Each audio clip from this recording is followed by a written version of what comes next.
സമസ്ത കേരള ജംഇയ്യത്തുൽ ഉലമ ഇവിടെ സ്ഥാപിതമായിട്ട് 100 കൊല്ലം തികയുകയാണല്ലോ.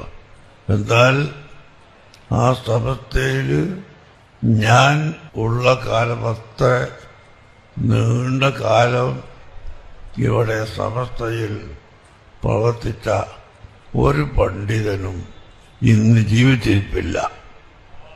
അല്ലാഹു തആല എനിക്ക് മാത്രമാണ് അത്രയും നീണ്ട കാലം സമസ്ത കേരള ജംഇയ്യത്തുൽ ഉലമയിൽ നിൽക്കാനും പ്രവർത്തിക്കാനുമുള്ള ഭാഗ്യം തന്നിട്ടുള്ളത്.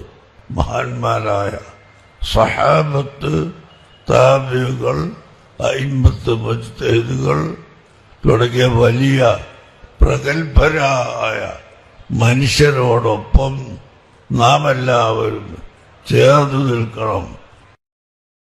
സമസ്ത കേരള ജംഇയ്യത്തുൽ ഉലമ ഇവിടെ സ്ഥാപിതമായിട്ട് 100 കൊല്ലം തികയുകയാണല്ലോ.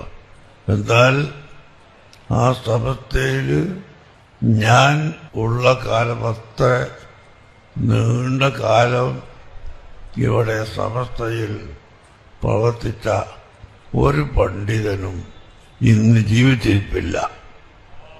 അല്ലാഹു തആല എനിക്ക് മാത്രമാണ് അത്രയും നീണ്ട കാലം സമസ്ത കേരള ജംഇയ്യത്തുൽ ഉലമയിൽ നിൽക്കാനും പ്രവർത്തിക്കാനുമുള്ള ഭാഗ്യം തന്നിട്ടുള്ളത്. മഹാന്മാരായ സഹാബത്ത്, താബിഈകൾ, അയിമ്മത്ത്, മുജ്തഹിദുകൾ തുടങ്ങിയ വലിയ പ്രഗത്ഭരായ മനുഷ്യരോടൊപ്പം നാം എല്ലാവരും ചേർന്ന് നിൽക്കണം.